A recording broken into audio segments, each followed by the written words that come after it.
Hello, my name is Jim Bellacera, and I want to welcome you to Within the Millionaire Mind. The lesson today is going to be on building relationships. Building strong relationships is one of the greatest skills you can have, both personally and professionally. The better you are at building bridges to people and relating to them, the more others are going to listen to you. The way you communicate your thoughts to others using your words or body language or listening skills will determine how people actually respond to you. When you make an effort to connect with someone by building rapport with them, it can be the beginning of a mutually beneficial relationship. Most people don't care how much you know until they know how much you care. People want to be heard, and they want to be made to feel valued. You see in these two images, you see how that lady is leaning forward and she's got the eye contact and the smile going, and the gentleman on the right where he's got his hand on his shoulder while he's shaking his hand. And of course they're smiling, but the point is that there's a certain amount of body language going on to let them know that they're valued. The key to communication is asking questions and listening. When you're talking to someone, you need to give them your full attention, both body and mind. Your eyes give it away. When you're looking around and at something or someone else is getting your attention, guess what? You're hurting the person you're with. People want to feel important, and by you giving them your undivided attention, you will help them feel that they're important to you right then, right there. Make them feel important. Disinterested body language, selfish, self-centered attitude. These images that I'm showing you right here, right now, you can see how the lady's leaning and her eyes are looking somewhere else, or you can see where the guy is standing in front of the lady and his torso's kind of turned a little bit, but more importantly, his head's turned quite a bit. And you can see how the guy is looking down and he's not paying attention to whoever's in front of him. And the same thing, you can see the guy that's in the suit that's standing over the lady where she's fiddling with her fingers or her hands. You could tell that she's not really interested in what he has to say. This is absolutely the opposite of what should be happening. Every one of their body languages is saying, I don't really care what you have to say. I'm not even interested in you. In fact, it's almost saying, I don't even know why you're talking to me. Let your body language tell the person you're with that you care. You see the smile on his face? Put on a permanent grin, man, whatever it takes. You see how the person's holding a cup of coffee and he's looking at him and the other person's kind of leaning into him as they're looking at each other? And how about this gal? There's 4 different pictures of her. One is like as if someone said something that was like really cool, like, oh, wow. Her eyes are wide open, her mouth's open. There's another one where she's just kind of smiling, kind of in agreement. And then there's one in the bottom left-hand corner where she's just got this look of, oh my goodness, I'm so sorry. That's the look that she has. And of course the other one is kind of, wow, that's delicious, or whatever she's thinking. And then you see the image of the guy in the gown. They've got a magnifying glass on their smile. That's what you want to have. You want to have a magnifying glass on your smile. You want to have a permanent grin. And then when you meet somebody, you want to look as if, okay, hey, you're important. I'm glad to be here. There's something that we're going to find out that is obviously important about you, and I want to know what that is. That's the kind of feeling and the look that you want to give when you're with someone, when you're shaking their hand. Ask a question and then listen. You notice that she has this big old funnel so that she can hear really well. It's funny how people don't listen very well. People want to know that what they have to say is important to you. So nod up and down and repeat some of what they said. Somehow acknowledge you heard them. Write down how it makes you feel when you're having a conversation with someone and they aren't really there. Their eyes and their mind somewhere else. And how do you feel when you know the person you're having a conversation with is paying attention to you and hearing every word you say? You're smiling. You're happy. But just the opposite when you know they're disinterested in you and they're not paying attention to you. Their eyes and mind are somewhere else. Instead of only talking about yourself and what you think, ask them what their opinion is. If you happen to not agree on something, do not be outwardly objectionable. Having a debate is a fast way to put up a wall and cause someone to not feel safe. You have to build a foundation of trust. I can't begin to tell you how many times I was in a position where somebody I was with wanted to argue all the time about politics and religion. Now, I didn't agree, but I didn't want to cause this uncomfortable place for everybody around us to be. Nor was it important to me to make my point when somebody doesn't really care what I think. But some people, they just got to be heard, and they'll say whatever they have to say.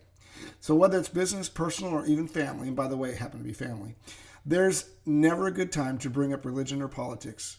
If you don't know where the other person stands on the subject, religion and politics can get people's blood boiling quicker than anything, especially if they're not in agreement.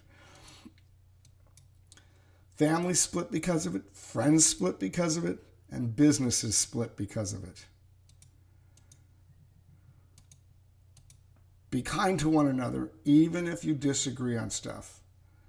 Let's agree to disagree, because you're too stupid to understand me. Now, we all have our perception about life, and people aren't going to change it. In fact, if you look up above where the duck is, it says, a man convinced against his will is of the same opinion still. So why would you want to have an argument about something that they're not going to change their mind on, unless you just want to hear yourself argue? And all you're doing is really affecting how people perceive you because you're so vocal. And a lot of people don't like being around people like that. So again, a man convinced against his will is of the same opinion still. This is the best way to divide a partnership, a team, and or a family. Ask yourself this question. Do you want to be right, or do you want to be happy?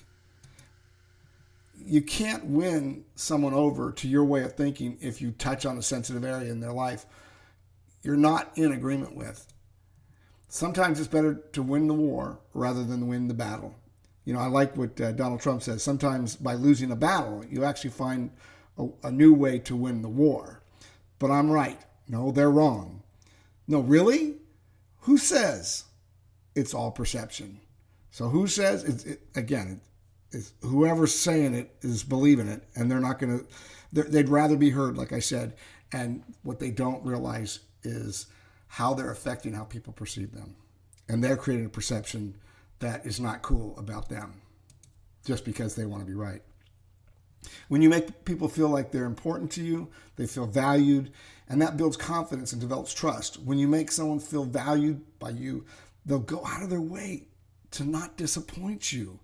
Whether it's an employee, a spouse, they'll go the extra mile to get the job done. How does it make you feel when you're made to feel valued and respected? Have you ever been around someone that's always trying to impress you with who they know or what they've done? Most people do not enjoy being around self-centered, arrogant people. I love this picture. It says, don't flatter yourself. The only fan you have is the one up on the ceiling.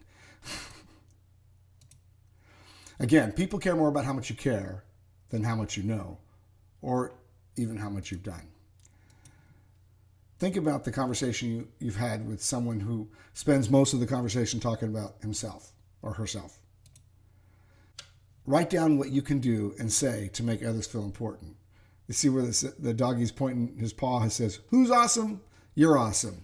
You know that as long as I can remember, I've been telling my daughter that she's awesome. And then I say to her, Princess, has anybody told you that you're awesome today? And she says, no, buddy, but you did. And it just happened. And I continue to say it now. Of course, she's in almost her mid-20s. But people want to be made to feel awesome. Enthusiasm is contagious and energizing. Wouldn't you rather be around excited people? When you're enthusiastic, you'll attract more people who want to be around you and listen to what you have to say. I just love this image of this guy. He looks like he's disco dancing, but the reality is he's got an energy, he's excited, he's enthusiastic, and people just love that kind of energy. So list some people in your life that attract others to them and why. Pay attention to the people that actually attract others to them. so that you can see why, because you can see from with your own eyes why they attract people. List some people that you know that repel people from them and why. So which category do you think people would put you in? Are you the Joker or are you Batman? Kindness will get you much farther than criticism any day. Resistance keeps people at a distance because when you repel people, they're not going to want to be around you, let alone do business with you. I love this one picture where it says, you just got joyed. You know what that means, don't you? That means that somebody just did something really pleasant to you to make you feel good. Practice random kindness. What does that look like to you? I don't know. Maybe you're standing in line at Starbucks and you pay for the person behind you. Or maybe you're going through a toll booth and you pay for the person behind you. Or maybe you see somebody in line and you say something really nice like, wow, what a nice blouse you have. Or, wow, your kids are just amazing. Or your kids are gorgeous. Or it's just something that makes somebody blush or feel good or excited or thankful. I met a lady who was extremely talented and very captivating when she spoke. Her greatest fear was to die a lonely person with no friends. She didn't have a relationship with her father or her mother. This picture actually illustrates, the words actually illustrate her extremely well. It says, I keep deleting friends whenever I have a point to make. Now I have no friends. This gal, without hesitation, will tell you exactly how she feels. I mean, she doesn't even think. She just spurts it out. And she doesn't even regret what she says. At the same time, her greatest fear in life is she's going to die a lonely person.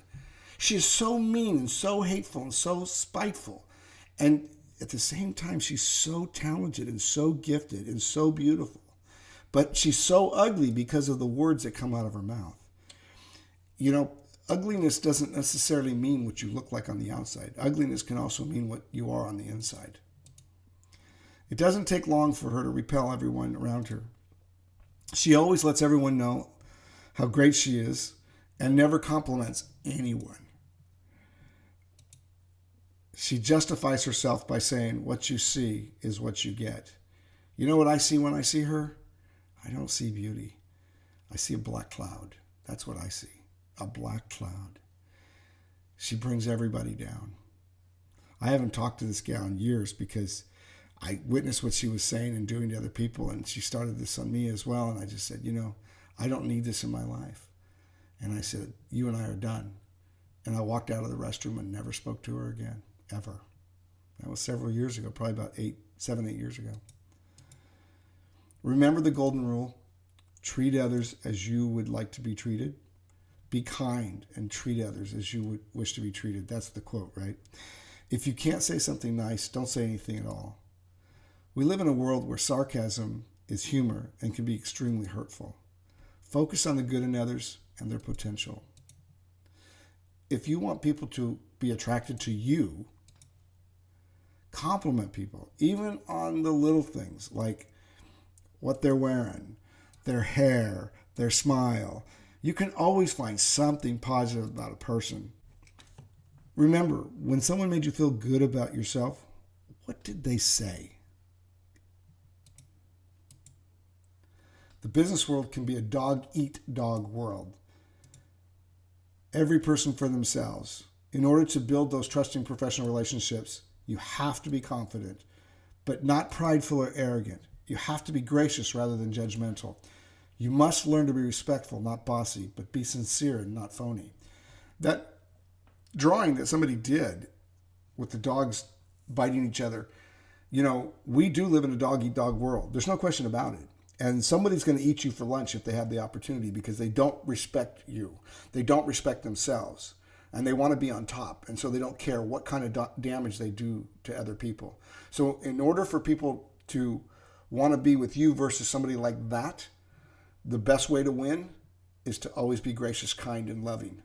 And don't let somebody else who's arrogant and judgmental and disrespectful and all those other things that we've talked about win over, because they won't win by being that way. Making people feel important can be as simple as remembering their name, pronouncing it, of course, correctly. If you happen to struggle remembering people's names, play word games in your head or repeat their name back to them. I'm going to give you an example. I just met John for the first time. I would say, John, it's a pleasure to meet you. Simple example. Put importance on remembering their name, which will make them want to listen to what you have to say. So write down some ideas you can use to help remember names. Example, say their name several times in your head and then repeat their name in your conversation. Nice to meet you, Susan. You too, Daniel. You're just having a normal conversation, but by bringing their name back out is what I'm talking about.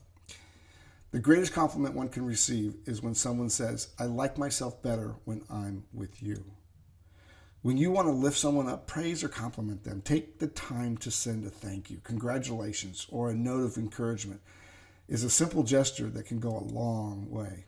Emails are okay, but never as meaningful as a handwritten note that you took the time out of your busy schedule to write and then drop in the mail, the actual mailbox. Little things can make a big difference and can build a bridge to a lasting relationship. Write down at least 3 people you can send a note of encouragement to. Now, get out your address book right now and do it. Recommended reading would be How to Have Confidence and Power in Dealing with People by Les Giblin and How to Win Friends and Influence People in the Digital Age by Dale Carnegie. Both of them are extremely powerful books. I loved Dale Carnegie's original book. I read it 20 times, How to Win Friends and Influence People. That was before the digital age. But I will tell you, it had a tremendous impact on my life, the way I looked at life, and the way people and I interact. I want to thank you for taking the time to go through this lesson with me. And I certainly look forward to hearing about your success in your business and personal life.